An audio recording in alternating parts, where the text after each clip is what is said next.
Denise. Denise. It's Denise. It's Denise. It's Denise. Denise. It's a podcast party. It's a podcast party. It's a podcast party. I gotta say, I feel like we're besties now after this. What's up, guys? It's Denise Salcedo. It is officially Double or Nothing weekend. Hey there, everyone. I'm Denise Salcedo. You're watching Speak Now Pro Wrestling here on the YouTube channel. And there is kind of an excitement in the air. I always feel this excitement in the air whenever we're heading into a massive pay-per-view. And Double or Nothing for me is always one of my favorite pay-per-views to watch because I was at the first ever AEW Double or Nothing. And it's funny because when I think back, it wasn't even like that long ago, but fun fact, and I was just thinking about this, how crazy and how much has happened in like this short amount of time. Like clearly AEW has like blown up, and we're now, we have multiple shows a week. We got Dynamite, we got Rampage, Collision to come, and it has grown massively. I still remember Jon Moxley coming out and making his debut. And so like I think about all of this and just everything that has happened in the history of AEW. And a fun fact too, I remember applying because I had just started my YouTube channel, I think like the year beforehand, or I forget what year, whatever. And I remember applying for press. Get this. I remember applying for press for the first ever AEW Double or Nothing and being denied. And it's so funny when I think about that because I'm like, holy shit, so much has happened from like that point on to like where we are now. And I remember going to the show though and having like the best time. And so for me, Double or Nothing kind of always holds like a special place in my heart just because I love to go to these road trips to Las Vegas, except for that one time where I'd had to go to Jacksonville. But I remember going to all of these times that I've done these road trips to Las Vegas for it. And it's always such a good time. So I'm excited to be there this weekend and excited to do the prediction show tomorrow. So heads up, in case you guys didn't know, I am doing a prediction show tomorrow with Phil Lindsay and Righteous Reg. We will be on at 1 p.m. Pacific Standard Time on Thursday, to do our predictions, not just for Double or Nothing, but also for Night of Champions. But today we got Dynamite, and there was quite a bit that went down. There were a couple of themes today that I noticed about Dynamite in specific, is that obviously not only are we getting our build into Double or Nothing, it's the go home show. We're supposed to be getting that stuff. Clearly, that's what we're looking forward to. But one of the things that I did notice about AEW in particular today was that we saw a lot of new faces. Now, I'm not talking about new faces in wrestling, but just new faces to AEW, period. Nearly every single match that we got today had somebody that, isn't someone that we often see in AEW. And I'll talk more about that when we get into each individual match. But we definitely saw a lot of new faces today. And then we also got this surprise of Sabu, which we're going to get into as well. But I did not see Sabu coming at all. And so when Sabu came, you kind of already knew that it was going to be him the second that Adam Cole started introducing him. And I remember, like, the second Adam Cole started introducing him, I was like, Sabu? Shit, what? And then Sabu actually comes out, and I'm like, holy shit, it's Sabu. I'll talk more about Sabu in a second, but we got all of that to get into here today. Now, before we get into all of this, just a heads up to everybody here in the chat. Thank you so much. I want to give some shout outs to our YouTube members, to Tim Weininger and Darth Steven, who are YouTube members here on the channel. But also, if you guys want to help support this podcast or simply get your question or your comment read here on the stream, get your hot take, your predictions, your opinions on AEW tonight, or even Double or Nothing, you are more than welcome to send in a super chat. Your super chats help me basically stay funded here on these shows and gets me paid. So that's the way to go, man. Like, I'm just gonna be real with you guys. I am my own boss now. Now that my podcasts are here on this YouTube channel, I pay me, and so the only way to do that is via ads and super chats. And YouTube a little greedy with those ads, by the way. They a little greedy, but whatever. All right. I hate doing that. I hate breaking the fourth like I don't want to say breaking the fourth wall because I guess I always am. I mean, this is a one-on-one kind of show, but it is pretty funny to come out here and be like, "Oh, this is why you used to send me super chats. YouTube's a little greedy." But we'll get to that. We do got our first super chats, and then we'll get right into the show. We got Grapple Geekery, a huge supporter here of the channel and YouTube member, who says, "Please beat Jade, Taya, and our long national nightmare." Here's the thing though. Look, Jade, I have grown to become a fan of Jade Cargill. I think I actually became a fan. I started considering myself a fan of Jade Cargill actually as of last year, Double or Nothing. So I can say that for a whole year, I have been a fan now of Jade Cargill. I was a little bit, not really a fan in the beginning, but as of last year, Double or Nothing, that's when I became a fan of Jade Cargill. And so I personally, I know, guys. I know people want to see a brand new champion. I know. But I think from the very beginning, we should all have kind of known we were in this for the long run with Jade. But we'll talk about more of Jade in just a second. We got a super chat here from Nick Rosso who says, "It was awesome to see Sabu, one of my childhood favorites, but is he going to turn on Adam Cole? And do we see RVD on Sunday? Also, congrats to Aussie Open for becoming All Elite." I do not know if he turns on Adam Cole. I would hope not. I don't think that would make sense to do personally. And I don't know. We just saw RVD in the WWE draft. He was out there, naming some of the names. So it would be kind of funny if not soon after there, we were to see him do something with AEW, right? That would actually be pretty hilarious. But I don't know. Nick Grosso, thank you so much for the super chat. I appreciate the continuous support from you each and every single week, man. Okay, and we actually have another one here from Grapple Geekery who says, "Breaking kayfabe instead of breaking the fourth wall." Yeah, you're definitely right on that one. Grapple Geekery, thank you so much. So let's get into this show, everybody. Let's talk about what went down. So let's kick things off with our opening match because we also have some news that came out of this opening match. So we saw Orange Cassidy defend his AEW International Championship against Kyle Fletcher. Now, let me tell you, this was something that I was excited to see already when the match was first announced, but I was even more so excited about this because so Aussie Open is a phenomenal tag team. I've had them here on the podcast, and they're great to chat with. Really great guys, really different personalities, but fun to kind of get to know a little bit. And so they at New Japan Pro Wrestling Resurgence this Sunday in Long Beach. I was there. And so Kyle Fletcher comes down and basically announces that Mark Davis is injured and they have to drop both sets of the tag team titles, which was a very unfortunate. So Mark Davis is out due to injury. And I don't know how long Mark Davis is going to be out. I don't know if this is a short-term thing, a long-term thing. No idea. However, what I was thinking about here was, I'm glad that Kyle Fletcher is getting this opportunity because Mark Davis is out. His tag team partner is out. So him going out there and having this one-on-one match with Orange Cassidy, to me, is a definite win to have him out there, right? And so this match was really great. I really enjoyed that they gave it a good amount of time. It was a fun pace of a match too, because it wasn't like a super fast-paced match, but it wasn't a slow-paced match. It was a right in between type deal. But what I liked about this though was really, I thought Kyle Fletcher looked freaking phenomenal in this match. I thought he even looked better than Orange Cassidy. And that's not, like anything bad against Orange Cassidy. It's just that Kyle Fletcher, they gave him a lot of opportunities to really stand out during this match. And he took them, man. He took them, he grabbed them, and he made sure to let people know, hey, in case you haven't seen me wrestle, this is who I am. And when you see guys that there's going to be people that know who Kyle Fletcher is and who Aussie Open is and all of that. And they have appeared in the past as a tag team a couple of times on AEW. There are still going to be people that may not be familiar with Kyle Fletcher or Aussie Open. So and I even saw some of those comments on Twitter today on my feed, people saying like, oh, this was the first time I saw Kyle Fletcher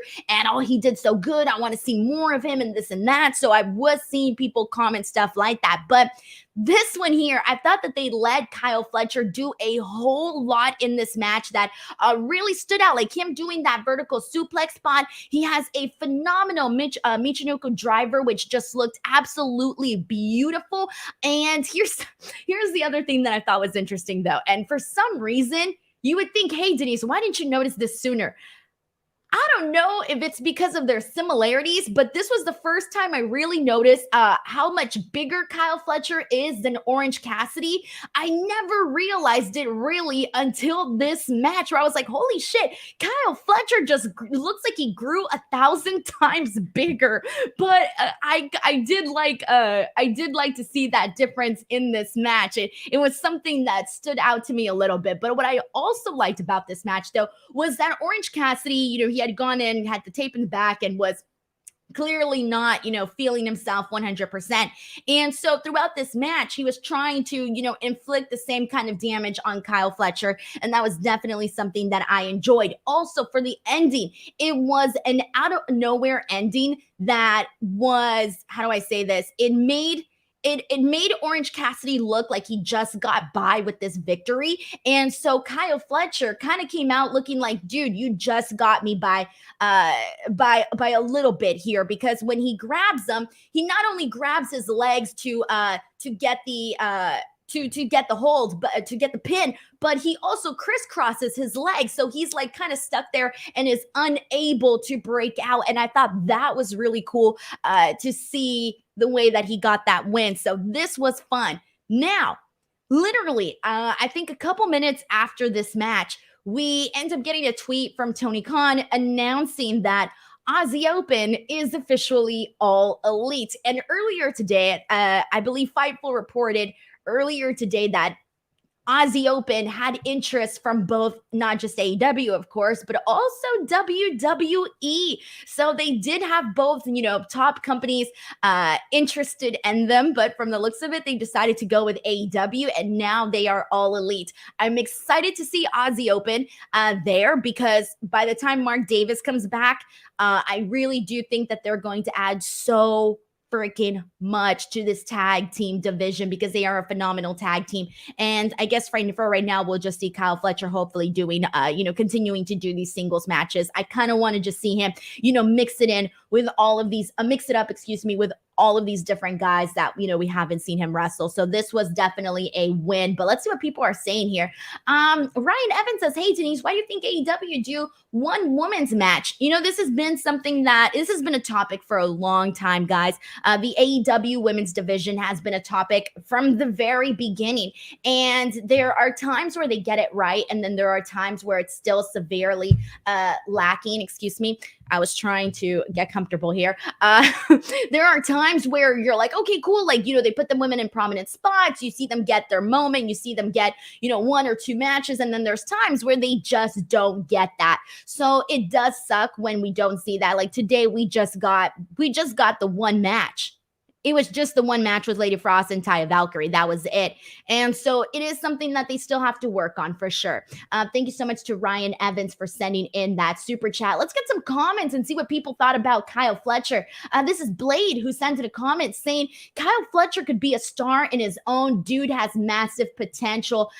Yes.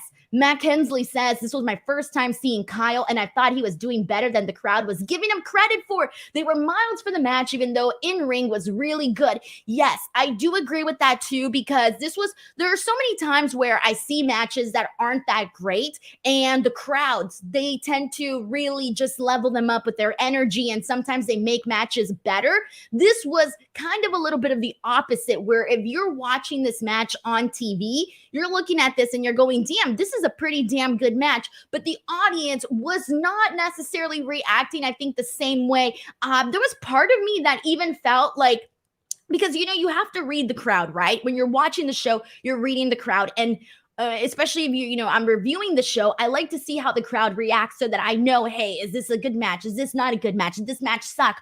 And the crowd will tell you that. And when I was watching this, I was thinking, damn, I feel like this is a good match. However, I'm not getting that same feeling from the crowd. And so I kind of felt like maybe I don't know what a good match is or something. And then I go on Twitter and people are like, oh, this was a good match. And I'm like, oh, thank God, because we weren't necessarily getting that too much from the crowd. There were a couple of moments where I did think they were like getting into it, but I do think that there was a little bit more of a quieter period than a loud period in this match. So I do agree. I wish the crowd would have been a little bit more invested in this one here. And let's see what else we got here. And let me make sure I'm all caught up here with the comments. All right, so now let's go ahead and continue on from here. So we end up getting a continuation of the Ricky Starks and Jay White and Juice Robinson feud. We kind of already knew based on how things ended last week when they main evented that this was not over. The story was not over. And here's the thing, and I said this last week, I feel that prior to their main event match last week, the story didn't feel that hot. It truly did not feel that hot. I was interested in it because I'm a fan of Ricky Starks and I'm a fan of Jay White. I'm a fan of those two guys, and that's the reason why I cared. But the build did not feel as hot leading to that main event last week. With all of that being said, after last week and then today, Ricky Starks is basically saying that he's going to be in the 21-man Blackjack Battle Royal. And then during this, he is attacked by Juice Robinson and Jay White. I liked that they did this. I liked the attack. And moving forward, I feel a lot more interested now in the story following their first encounter than I did before that main event. So it may be a little bit weird, but at least things are definitely picking up there, because I've been kind of feeling like, personally, I've been feeling, and how do I word this properly? Jay White is a big star, and Jay White going to AEW was a huge get for AEW. Now, I do think that Jay White should be those guys that are at the very, very top. I didn't mind him feuding with Ricky Starks because I think that Ricky Starks is somebody that has definitely been working himself, up and climbing the ranks. And he's, was MJF's first challenger when he became AEW World Champion. So the guy is definitely climbing up those ranks. And I thought, okay, for a first feud for Jay White, this could be great because, Ricky Starks is a really good character. He's a great promo. He's great in the ring. And I think they can really mix it up.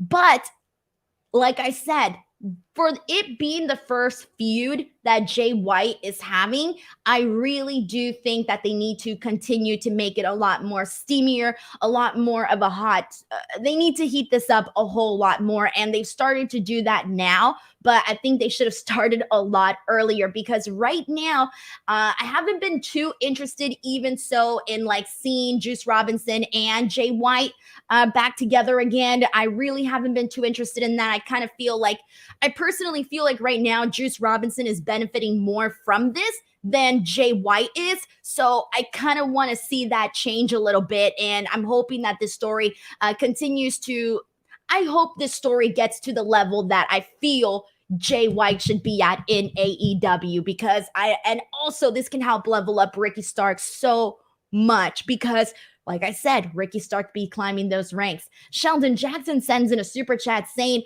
I know Will Ospreay is happy that Aussie Open finally got signed, but maybe he wishes that they signed with New Japan Pro Wrestling. Now we'll get the dream match between FTR and Aussie Open, or the Young Bucks versus Aussie Open. Dude, I'm here for any of those. Here for any of those options, Sheldon.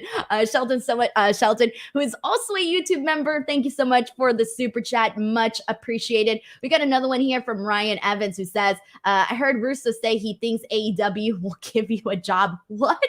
I don't know what you're talking about, Ryan. I have no idea. But thank you so much for the super chat. And okay, let me go ahead and press on from here.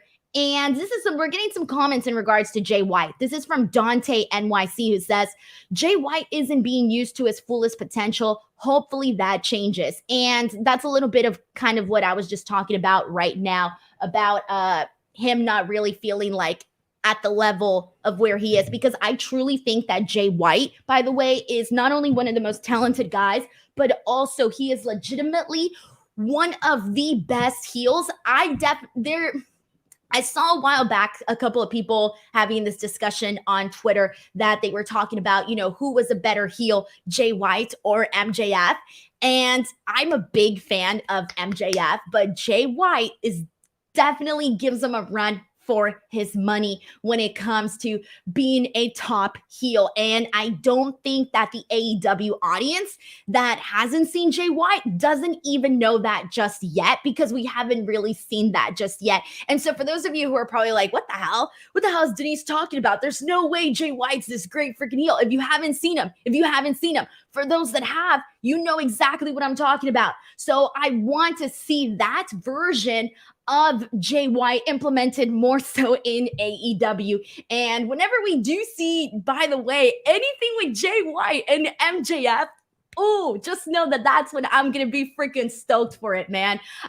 So anyways, let's see what else we got here. And let me get some more comments as well. And let's see. We got a super chat here from Ryan Evans, who follows up on his comments saying, Rusev sad because they brought in Will. Thank you, Ryan. I had no idea about this, but I appreciate you sending in this super chat. Sheldon Jackson sends in a super chat saying Jay White versus Ricky Stark is a lose-lose situation because neither man can truly afford to lose in this feud. They should have waited to do this feud.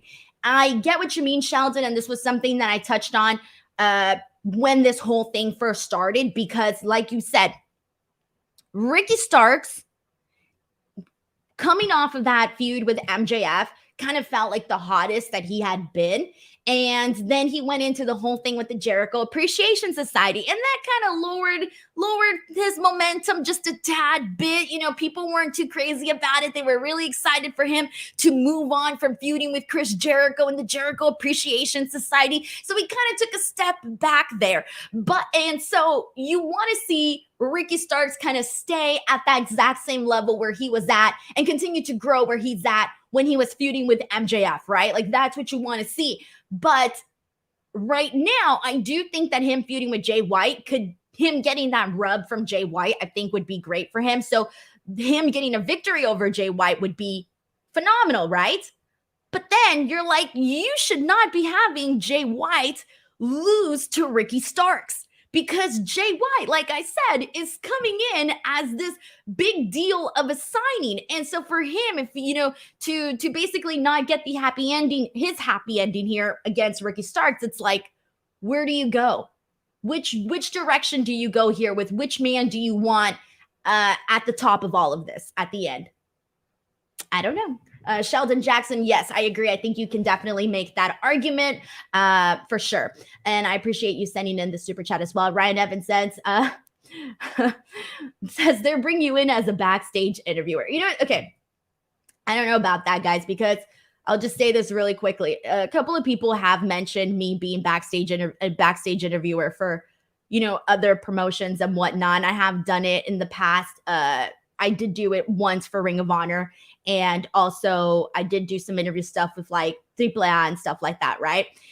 The thing about that is, guys, I love my YouTube channel.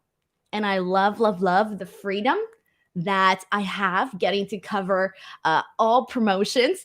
And so if I were to ever get hired as a backstage interviewer with somebody, it would not allow me the same freedoms that I have right now. And so I love doing more so like those guest spot appearances, as you guys have seen me do. And that's a little bit more of my cup of tea, because I know a lot of people might not see it this way, but I love my YouTube channel and I wouldn't give it up for the world. So just a little bit of my feelings on that.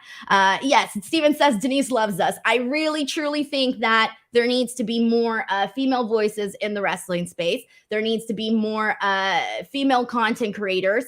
And I feel that I am more useful in this role than anything else. But that doesn't mean I don't want to come out and do special appearances like I've done in the past. So there you go.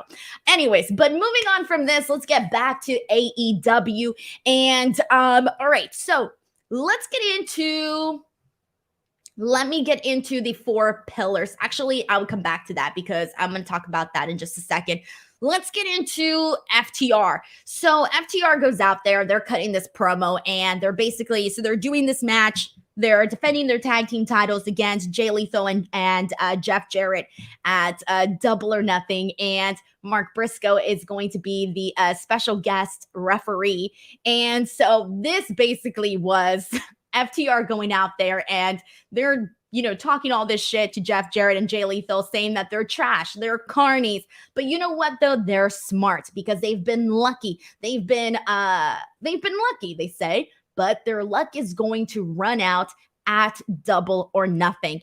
And Dax Harwood says, do you honestly think that we were going to let the head of the tag team division be a couple of rejects from TNA, and then also tells Jeff Jarrett to make sure that he still has a job with Dixie by calling Dixie Carter? And I'm thinking, okay, you're mentioning Dixie Carter's name here for a reason, and now I freaking want to see Dixie Carter come out and make some sort of appearance or something. I would pop for that. I would pop to see Dixie just randomly pop in. And I mean, we got Karen Jarrett last week. I think we can get Dixie Carter in this. But then we ended up getting this this face-to-face with Mark Briscoe and FTR, and they're telling them not to let these other guys make him look like a fool. There's a little bit of some conflict here, and Dax Harwood's telling Mark Briscoe, shake my hand, and Mark Briscoe's like, not, and pops him. So this was a little bit interesting. This feud, this entire thing has been all over the freaking place, and I know this is not a prediction show right now, so I'm going to repeat this tomorrow, but just so you guys know, I am rooting for Jeff Jarrett and Jay Lethal to win the tag team titles. Do not boo me. Do not turn on me here in the chat to the viewers. I'm sorry, but I am rooting for the chaos. And I just definitely think that if they were to become champions, it is really going to liven shit up, okay? Liven shit up in the tag team division, and I am here for it. I'm here for the chaos. I'm here for Jeff Jarrett holding gold in 2023. I am all here for this. John Deller sends in a super chat, says, just imagine Will and Denise working together again. Thank you so much, John. I talk to Will all the time, so he's what do you call it? I feel like I see him all the time. In fact, I feel like I see him more now than when we were freaking doing ATW, by the way. Also, I didn't realize how much I missed doing ATW because that was a really fun show, but everybody's mad. Hovering, Dante NYC says no. Hovering over the toilet says no. Justin Martin says no freaking way FTR should lose this. Absolutely not. Scott George says Denise wants the wrestling world to burn. Sean says I want that heel heat too. Sheldon Jackson says why? With Forbidden Door coming up, hell no, I'm good. Gator says FTR will lose. And honestly, guys, you know what? I'm going to have my own viewers turn on me, and I don't care. I am here for the chaos. Let's do it, guys. Let's do it. Jay Lethal, Jeff Jarrett, tag team champions. Let's effing go. You know what? And if they lose, I'm going to be pissed. If they lose, I'm going to be pissed. Anyways, we'll see what happens. And let's see what else we got here. 554K's YouTube member says, I'm hoping FTR wins, but I will not boo you. All right. And let's see what else we got here. Oh, this is true, by the way. John Deller says, how can anybody turn on you? Your support for JJ, for Jeff Jarrett as well, documented. This is true, by the way. This is very true. Daniel says, my heart is shattered. Thank you. Dante NYC says, can't be any worse than the ass boys as champs. Mic drop right there. Dante, please take over the show. You are now the new host of Speak Now Pro Wrestling because I am so happy that you brought it up. We had the ass boys as champions in 2023, And not only that, they took the titles off of one of the most over acts in AEW, the Acclaimed, when they are still hot, still a team, still somebody you wanted to root for. And they took the titles off of them to give it to the Ass Boys. Think about that. All right? Seriously, think about that. So, me wanting to see Jeff Jarrett and Jay Lethal actually win here is not that outrageous. It could be worse. It could be worse. All right. Everyone's going off on this. Let's see what else we got. Scott George says, how many shots is TK going to give Jarrett and Lethal before they win the titles? Exactly, that too. There you go. And 554K, this is a good point, not going to lie. Simeon says, we don't talk about that. What's that one meme from Bird Box? Is it Bird Box? Yeah, Bird Box, the one with Sandra Bullock when she is with the blindfolds, and then there's that meme, and everybody was making the meme of like making jokes. That's us right now. That's Simeon. That's Simeon pretending we don't talk about the Ass Boys as champs. Sheldon Jackson sends in a super chat saying, Denise, honestly, do you think that Gato would want Jeff Jarrett and Jay Lethal as AEW tag champs with Forbidden Door coming up? He'd rather have New Japan Pro Wrestling talent challenge FTR over Jeff Jarrett and Jay Lethal. Okay, that's fine and dandy, but Tony Khan runs this portion. You know, he's going to decide who he wants as AEW tag team champions, man. And here's the thing, like, just because Jeff Jarrett and Jay Lethal, they can have fun matches, guys. Not just maybe straight up like FTR, like different types of matches from FTR, but still good matches that are also entertaining. So don't take away from their talent, Sheldon. I'm watching you, Sheldon. Thank you so much for the super chat. I appreciate it, man. I'm triggering Sheldon right now. I just know it. I can just picture it right now. Sheldon is like, damn it, Denise, how dare you? I love you, Sheldon. Thank you so much for the super chat. All right, so let's see. Let's press on from here. Now that the chat has gone absolutely crazy over this, let's press on and go into the AEW World Trios Championship because this was a whole lot of fun. I was mentioning earlier how we were seeing a lot of new faces in AEW, people that we don't get to see very often. One of those at the start was Kyle Fletcher. And this one here, Blake Christian, by the way, who been loving seeing. I've been seeing so much of his work over in GCW. Like he has literally been one of my highlights anytime I get to watch GCW. AR Fox is already all elite, so I didn't mean to mention AR Fox, but I wanted to mention Grand Metalik. That's who I wanted to mention. Grand Metalik also getting an opportunity here. So the match was the open house rules match, and it was the House of Black defending their AEW World Trios Championships against Blake Christian, AR Fox, and Grand Metalik. And this one to me was, first of all, let's talk about the little changes that they made here. So they made some changes in the presentation of this match because last time they did like pretty much all black dim lights with a couple of light specks here and there. But this time what they did was a different pattern of the lighting. So it kind of reminded me of like Van Gogh, like the moonlight painting with the little swirls, because it was little swirls, I think, of lighting. And I liked it. I didn't hate it. I feel like they might want to, because here's the thing, when you had the all black lighting, it's like it's cool, right? It may be cool for I thought it was cool. It's cool for the experience when you're watching on TV and this and that, right? But at the same time, you're clearly going to want to see the crowd just a little bit more. So I think that this was them trying to show the crowd a little bit more. Like, hey, you got people there. You don't want to hide them, right? So this to me was kind of a way to keep the concept, but also show the fans just a little bit more there. So that was cool. But this was a lot of great stuff, man. Like we got to see Grand Metalik come out here, have his moment. He spent a lot of his prime in WWE. So for him to, kind of a lot of time was kind of spent there. So I really didn't know what to really expect from him now here. So we did get some good moments. One of them was when he was, doing the footwork on the ropes. The crowd definitely popped for him. Him and Blake Christian did like a dive to the outside simultaneously. That looked really cool. Blake Christian looked phenomenal in this as well. But to me, the star in this, aside from the House of Black, was AR Fox. AR Fox continues to deliver. We have seen him wrestle now multiple times in AEW, and he has not dropped the ball once. Not dropped the ball. Dude delivers every single time, and actually tends to end up being the highlight of the matches that he's in most of the time. So I really was happy to see AR Fox here today. I know that we kind of see him a little bit more sporadically, but this was a fun match that we got to see some new faces, some new matchups, and this was fine. But we end up seeing the House of Black. They retain. Cool.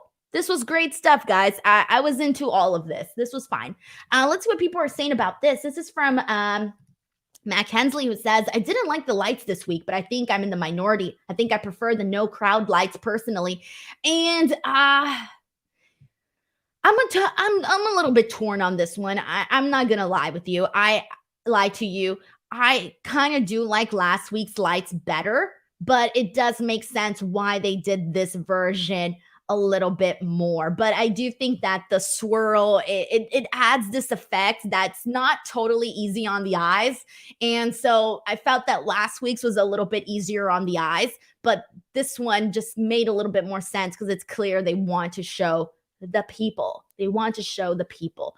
Sheldon Jackson sends in a super chat saying, love you too, Denise. I just think you want to watch the world burn if Jeff and Jay win on Sunday. I do want to watch the world burn. Sheldon, thank you so much for the super chat. And let's see what we got here. This is from the Gaming Noob, who says, as much as I wanted to see Metalik shine, somehow this ended up being House of Black's best showing so far. They finally justified the next in line after the Elite. I feel like I didn't care for that build up when we were getting House of Black and the Elite. I really hated that build up because all they were doing was turning out the lights during their matches.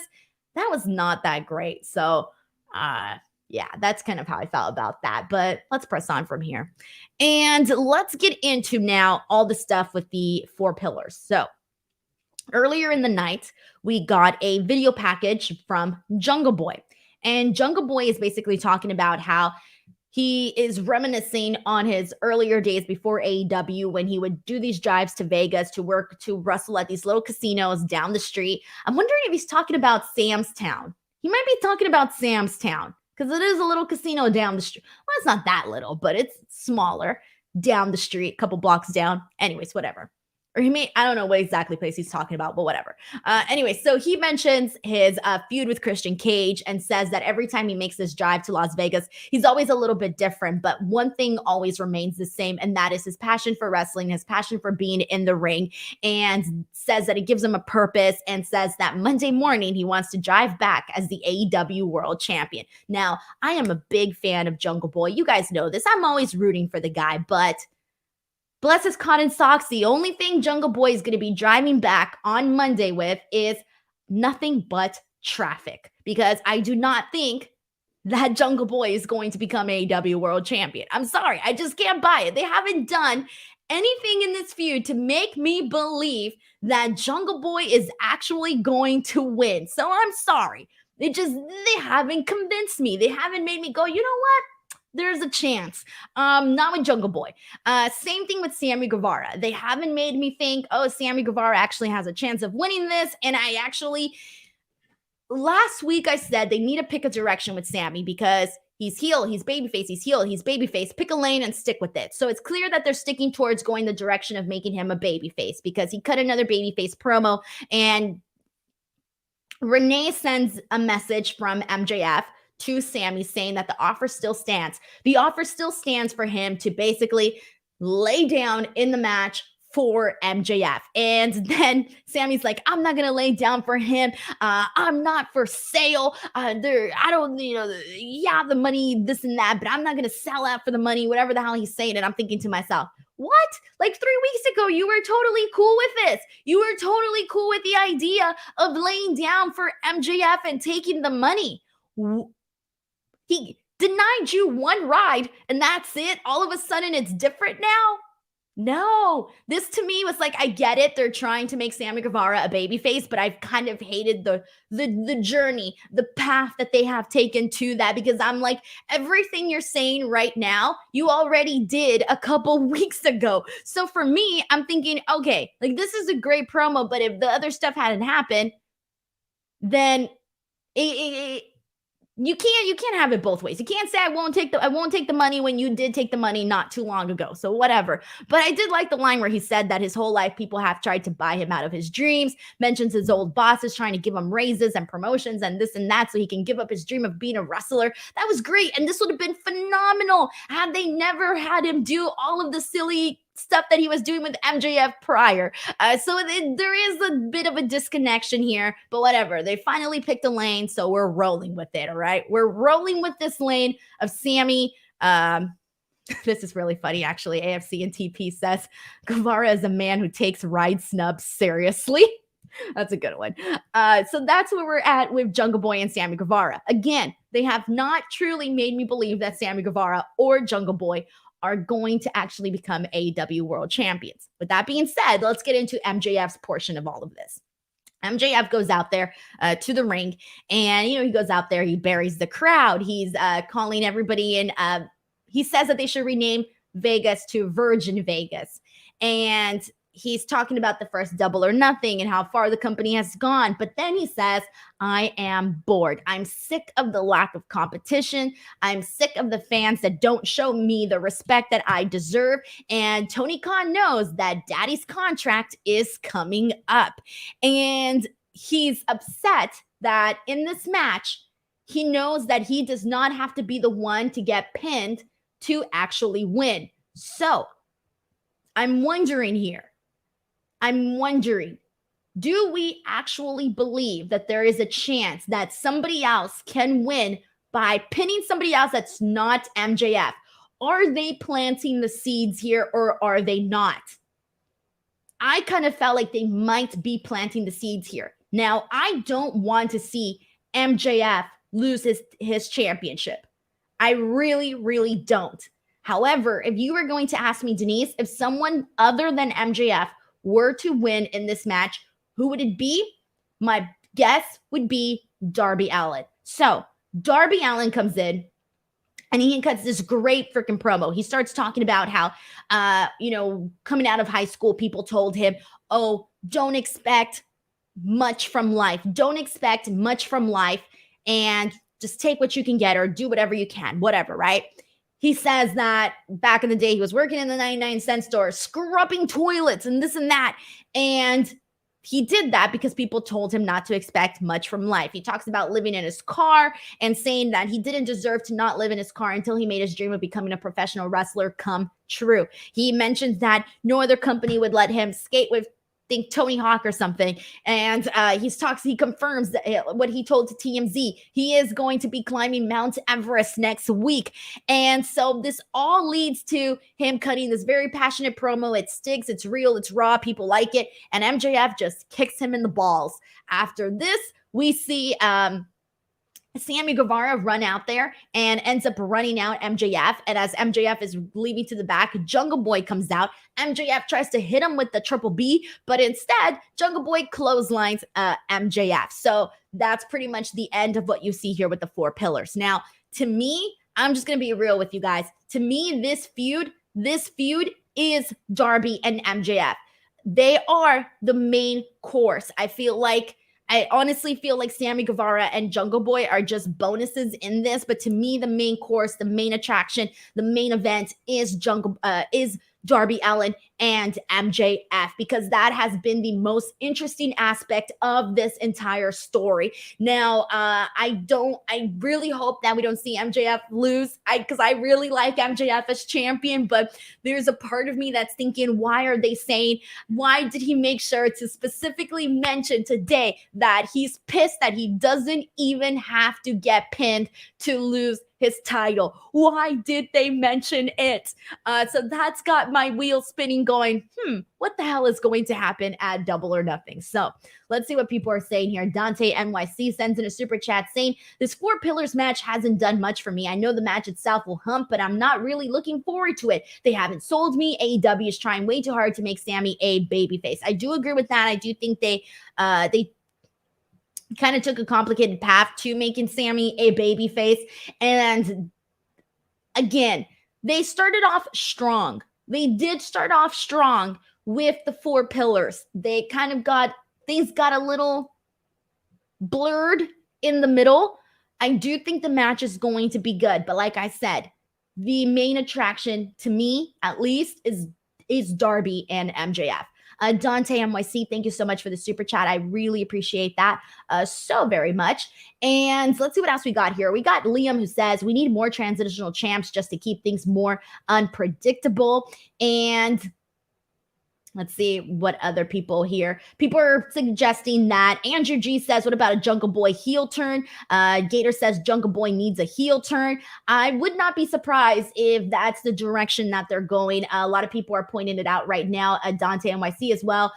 Jungle Boy heel turn would be interesting. I think so too, because I feel like so Benningham says Jungle Jack needs more feuds to build up his credibility. I do agree, because really the big one was Christian Cage and Jungle Boy. That was really, Christian Cage and Luchasaurus. That was really the big one there. And everybody here is pointing out Jack Perry turning heel. And the good thing about this, if they do turn officially Jungle Boy turning him heel, it would make a lot of sense, because you can tie that back to a lot of what MJF said to him in the beginning when this whole thing first started, where they didn't see eye to eye about morals and taking the being like the low-hanging fruit and taking that direction. So it would tie things in very nicely. But we got a lot of people here suggesting this. Base Marson says, which pillar eats the pin? With MJF, if MJF wins, I would like to see him get the pin. I would probably say Jungle Boy. Jungle Boy. If it's Darby or Jungle Boy or Darby Allin, I think those two would mean the most. If Darby Allin were to win, it would have to probably be, I feel like Sammy Guevara. I think it would be too obvious to make it Sammy Guevara, so I would also go with Jungle Boy. For some reason, I don't want to see Sammy Guevara to be the one to take the pin, because I think that would be too obvious for him to be in that spot, specifically to take the pin from someone. So I'm a little bit on the fence here, where I'm kind of feeling Wilson Mitchell also says Jungle Boy might eat the pin. So I think that's kind of where I'm feeling this. Wilson Mitchell predicts a double turn. D. Eddie says if Darby wins, I think he'll do it clean on MJF. That's the thing. But here's the thing. If Darby wins, it would be a lot more of a bigger deal to have him pin MJF. But I don't think they want MJF to get pinned in this match. Hence the reason why they did this 4 Pillars match. I don't think they want MJF to be the one to take the pin here. But it would mean a lot more, though, if Darby were to pin MJF there. So we'll see. We'll definitely see. All right, and let's see what else we got here. Ooh, this is a prediction from Gedlit, who says that he predicts Jungle Boy is going to lay down for MJF. Holy damn, that would be so... No, that would be, no, I hope not. If they do it a different, if they're going to turn Jungle Boy heel officially, that would be a way to do it, but that would be like, I don't even know, man. I don't even know. But either way, I'm thinking if MJF doesn't retain, I think this one's Darby's, but I'm really hoping MJF does retain, but who the hell knows? Who the hell knows? D. Eddie says MJF with the finger poke of doom. For reals, man. Oh, God. All right. So let's continue on from here. Let's press on with the rest of the show. Let's get into the women's match of the night. And we had Lady Frost versus Taya Valkyrie. Now, Taya Valkyrie is going into this major matchup against Jade Cargill for the TBS Championship at Double or Nothing.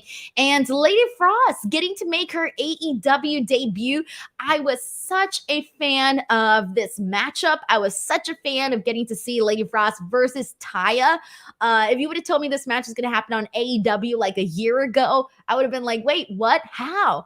I'm so happy because Lady Frost and Taya are two of the finest women's wrestlers out there, man. They are some of the busiest ones too. Lady Frost is all over the indies. She's also, we already know Taya's extensive history with going to Mexico. Lady Frost has been going to Mexico a whole lot too. They're both similar in the way that they also are very aggressive in ring. Like they lay their shit in. And so that's always really fun to see. But Lady Frost has a background in gymnastics. So she goes out there and she does things where you're like, oh, damn, that's cool. So she tends to do that. Like during this match, they made sure to highlight some of that. Like she did like all these front flips that led to a cannonball. She did this tornillo. I mean, girl was out there hustling. So that was really cool to see her. Taya's like chopping her at one point, clotheslining her. And this was a fun match that clearly Taya Valkyrie had to win because she's the one going into this pay-per-view match. She wins with the Road to Valhalla. Very nice match. Loved it. Good stuff there.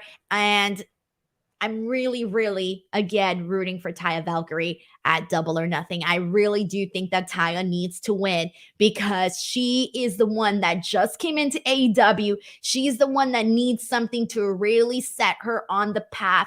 She needs to do something, have a moment where she's going to put the entire roster on notice. If Taya Valkyrie defeats Jade Cargill, she is instantly sending a message to all the other women in that locker room that she has arrived. And Taya Valkyrie has the credentials. She has the credibility to be at the very, very top of the AEW women's division, killing it and having banger matches with just about every other woman that they have in there. So I do think that Taya Valkyrie should win at Double or Nothing, but that's where we're at with that.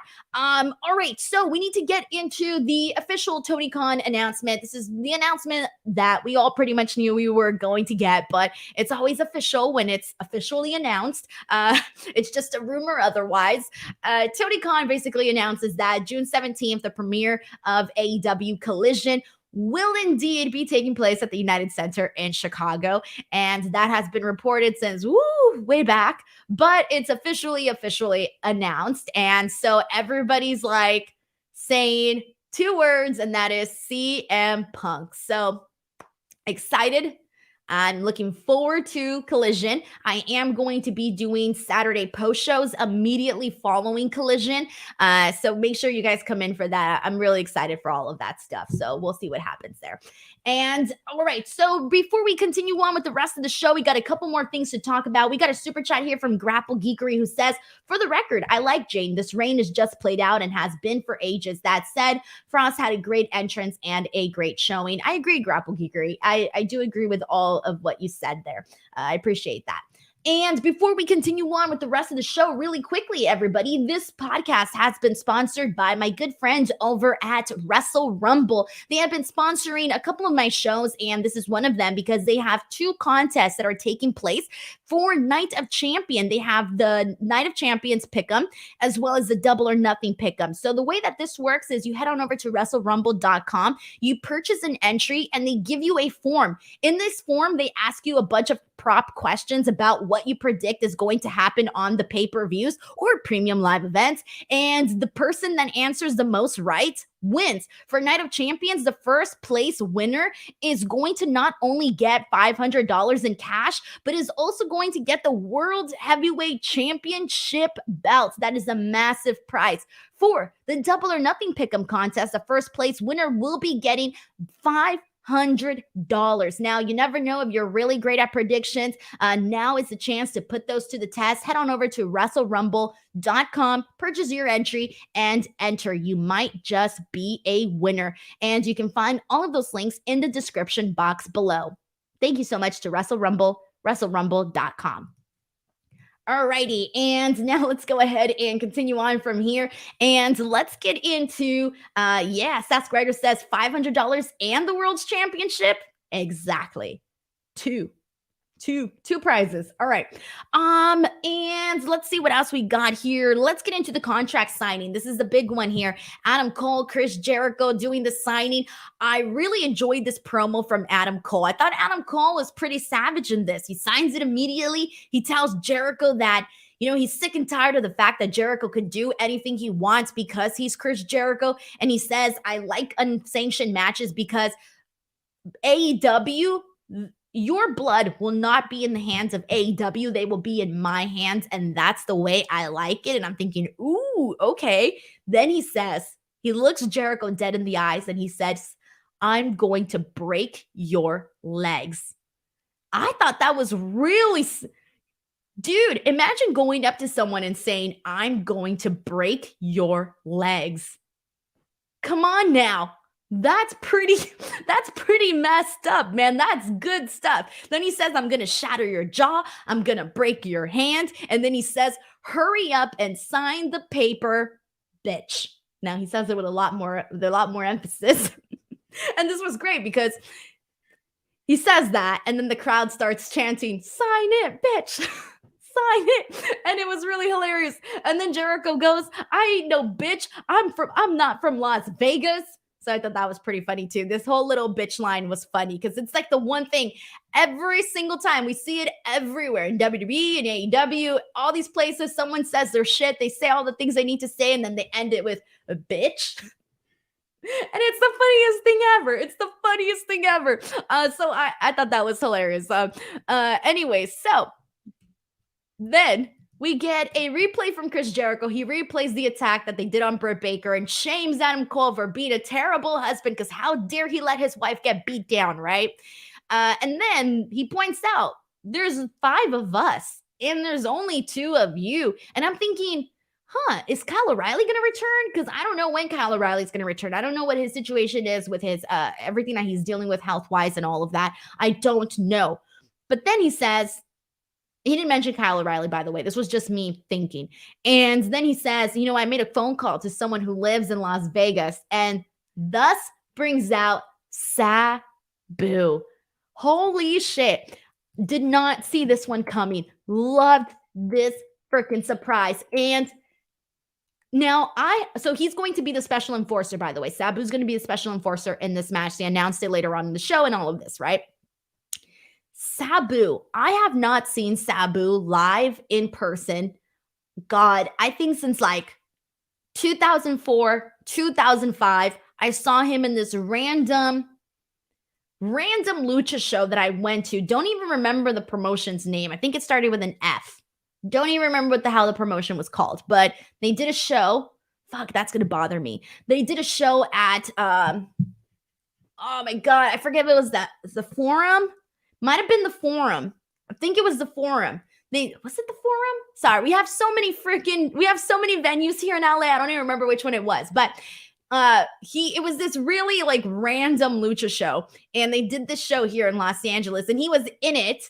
And so I remember I think that was my first time ever seeing Sabu live and getting to see him wrestle and all of that. So I remember being really excited about that because I had never seen him wrestle live. So that was really cool. And like, I really hadn't seen much of him since then. Like, he's been busy, obviously, doing indie stuff, and, you did some stuff with Impact Wrestling and everything in recent years and all of this. And so, but to see him come out here and to be part of this was really cool. I thought this was a nice way to have a fun surprise and get Sabu a nice payday, because that's the way I'm seeing this, as a nice payday for Sabu. And also, Sabu is legitimately he is a pioneer. He's a pioneer that I don't even think people really gave him the right credit that he deserves for being so ahead of his time. Like, this guy was doing, if you go back and watch like his matches and during that time period, the movesets that he was doing and the way that he's so smooth in the ring and the way that he does things. Oh my God. If you go back and watch that stuff, you're like, dude, Sabu was always, ahead of his time, a pioneer. So anyways, this is very exciting. Happy to see him get an opportunity here in AEW to have, a nice moment and get paid, because that's what we want, to get paid. So this was good stuff here. We got everybody here pointing out that they're very happy to see SABU as well. Everybody here, I think, is very happy. I haven't seen anybody complain. It's one of those things where was it Sas Ryder says FMW? I don't think so. I don't know, guys. It was. This is really gonna bother me because I don't know what promotion it was that did that show. So if someone finds it online or something, might have even been, I remember, this is the stupidest thing that I remember from that night. The stupidest thing that I remember is that they had a clown show. Believe this or not, at that show, they had clowns come out and perform. They were called, and this is what I remember from this show, they were called trampitas. I know some of you guys are like, what? So they came out and it was this clown act called Trampitas. And the reason why I always remember them is because they gave me a business card. No, guys, it was not Lucha Vavoom. It was not Lucha Vavoom. It was started with an F, but I don't think it was FMW. Someone said it was here as FMW, but I don't think it was FMW. No, I think it was something else. It had more initials than that. Sorry, this was a very long time ago. But they had a clown show. And they came out and they did some dancing and they gave everybody some business cards. And I still have that business card to this day. I saved it. And it was literally called Trampitas. And that's like the big thing that I remember from this show. I also remember there was a steel cage match, but it was kind of a disaster because they couldn't get the steel cage up. So like the people were just there waiting for them to get the steel cage up for like the longest time. And I remember that was the first time I had ever seen anybody struggle putting on a steel cage, because I had seen a steel cage match live, but it was in WWE and they, bring it from the top to the bottom, right? This promotion was setting it up, prior to the actual match. And it was like right in the middle or the main event or something. I don't know. But yeah, so it was an interesting one. But anyways, that was the last time that I saw SABU in person. So there you go. No idea what the show is. It's going to bother me for a really long time until I figure it out. I might even have the ticket. I'll look for the ticket. If I find the ticket, I'll update people on that. But there you go. We got SABU here on AEW. Get himself some payday. No, guys, it wasn't PCW Ultra either. No. This is what you guys need to know, by the way. For those of you who may not know, like the Los Angeles wrestling scene. So we do have our major, our major known promotions, right? Your indie promotions, your PCW Ultras, your PWGs, your GCWs, right? All of that. But there are so many, like even smaller lucha shows. And this one, considering that it was at a pretty big venue, wasn't that small actually, but this was years and years ago, early 2000s. But they do have like so many lucha shows here in LA. Like it's pretty crazy actually how many you have out here. All right, so let's see what else we got here. 554Ks. I have not seen many of Sabu's matches. My message was too long to finish my thought. Oh, sorry, I didn't read your earlier message. I'll have to. Oh, here we go. Okay, here we go. This is from 554K YouTube member who says, I did not expect Sabu to come out, but when Adam Cole started describing who he was talking about, I was like, oh, this sounds familiar. I have not seen many of his matches, but the ones I saw were good. Yeah, go back and watch a lot of his older stuff, watch all of that stuff, and trust me, you'll be like, when was it? I think even last year. Last year, I was actually having this discussion with a friend, and we were talking about Sabu. And this led to actually me going down this like rabbit hole of watching Sabu matches from like a year where I was like 1 year old, and really just kind of re-watching some of this stuff and getting to get re-familiarized with certain things. And so because I have that like fresh in my mind right now. But anyways, so sorry, I'm laughing at some of your comments. Tim Weiner says he was an FMW in 2002. I'll figure it out, guys. I'll look for the ticket stub. I'll look for it. Anyways, all right. So we also ended up getting Roderick Strong versus Daniel Garcia. I wasn't too into this match. This was probably my least favorite match of the night. It just didn't grab my attention. Roderick Strong gets the win. Cool. good stuff there for Roderick to get the win, but I wasn't too into this match though, honestly. We ended up getting a video replay of Willow Nightingale winning the New Japan Strong Women's Championship, and that was huge because she got to defeat Mercedes Monet at the Long Beach Walter Pyramid.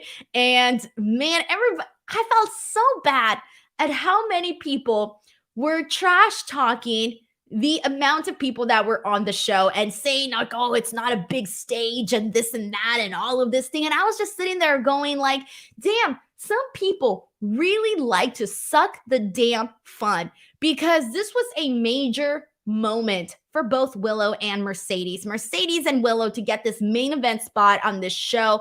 And the crowd was definitely a good crowd. Now, I know there were people shit talking about the crowd size and the amount of people that were there and this and that. They've done 3 shows at the Walter Pyramid, okay? Now, I'm not going to lie to you. This third one was the least packed one that they had. The first 2 were the most packed. But even with that being said, they drew a pretty nice amount of people that were there. And I know this because I was there. And legitimately, the people were going nuts for Mercedes and Willow at the top of the match. I don't know how many of you guys watched Resurgence, but you can hear it, especially because it's a bleacher seating, so you do the really loud banging and it's just extra loud. And because of the pyramid and the way that the sound bounces in the pyramid, it's even louder than that. So it felt like even more. So for me, I just thought, I kind of felt bad that a lot of people were shitting on that, because fuck, like they were in the main event and for this show here for New Japan. Like that's pretty freaking exciting. And this was clearly, like Mercedes has said in multiple interviews, she has said that this was her dream, guys. This was her dream. And for her to be able to get this opportunity and get these opportunities, period, is huge, right? And then Willow Nightingale, one of the things that she said when she won the title was she said that she had fought for so many years and years to be on a stage like this, to not only be on a stage like this, but to be in the main event, and then to have wrestled twice in one night, and then to have an opponent across the ring with the credentials, with the legacy that Mercedes Moné has had in not just in recent times, but with their vast history with WWE and all of that. It was a huge moment, and I did feel bad that a lot of people were shitting on that on social media. But I just want to say out here, since I was at the show, that was a really awesome moment for those two. It was unfortunate that Mercedes got hurt during that match. Really unfortunate to have to see her get carried off. But you know what, though? They went out there and they did their thing, man. They did their thing. And we got a lot of people putting over Willow, by the way. Good stuff there as well. All right, so now let's go ahead and last but not least, we only have one more thing to talk about really quickly. We got our main event, which was the Lucha Brothers versus Claudio Castagnoli and Wheeler Yuta. And this was all good action. This all basically led. So earlier in the night, we had gotten a promo from the Blackpool Combat Club, and it was pretty much very straightforward. It was just them saying that they were the best and they're going to win and this and that. Very simple, straightforward promo, whatever. And during this match, though, we end up seeing the Young Bucks come out from underneath the ring, and at one point, they end up holding back Claudio Castagnoli, so he's not allowed to go in and break up the pin. So this is how the Lucha Brothers actually get their win in this match, with the help of the Young Bucks. And so this all turns into this, like, big melee of a thing, and afterwards we end up having, and this was my favorite part, so the Young Bucks run away. They run away, right? They run away. The BCC's out there. The Young Bucks run away. And Moxley, I loved this, because not only does he tell the Young Bucks that they better take pics with their fans and go FaceTime with their friends and family, because their faces are going to change. And this is my favorite part. He then pretty much addresses the people that are squeamish and the people that don't like the violence. And he says, you are going to get the most violent, the most bloody, the most violent match that you can get at Anarchy in the Arena. And I love this, because he basically said, and I'm just going to reword it for Jon Moxley. He basically said, if you're soft and you can't handle the violence, this ain't for you. So get over that shit, because we're going to come out here and we're going to have a freaking violent match. And when he said that, I bought it. I'm excited. Anarchy in the Arena is the match that I'm most looking forward to. I'm running a giveaway right now on my YouTube, on my Twitter page, and for Double or Nothing. So if you haven't entered that, enter that. But I asked people, what is the match you're most looking forward to? And the match that everyone is naming, like 90%, 95% of the people, it is Anarchy in the Arena. Like that's the match that is making people, I think, that weren't going to possibly tune in or buy the pay-per-view. This is the match that, hey, I'm going to spend $50 to make sure that I watch freaking Double or Nothing because I want to see Anarchy in the Arena. So, great ending to the show. Loved it. And for the most part, a pretty damn decent show. So this was a good one overall. A lot of new faces, like I said, getting to see Kyle Fletcher and Grand Metalik, as well as, clearly SABU, since we haven't seen him on AEW. That was another one. Lady Frost was another one that we got to see. And then Blake Christian too. So we got to see a lot of new faces on AEW, period. So that was pretty awesome. All right, guys, let's see what else we got here. Hovering over the toilet says, I feel like Double or Nothing is going to be violent. I think so too, because not only do you have the Anarchy in the Arena match, but then you also have Wardlow and Christian Cage in that ladder match. That should be violent too. And then the Unsanctioned match as well. That should be violent too. So yeah, we're going to get some good stuff there. Melissa Cabello says there's going to be a lot of blood on AEW. Love it. I agree. Completely agree. And I will be there. I will be at Double or Nothing. And so make sure you guys subscribe because I will be at the Scrum. I will be posting all of those videos and any other content that I can get from this weekend will be posted up here on the channel. So make sure you guys are subscribed and that you guys check back for all of that good stuff.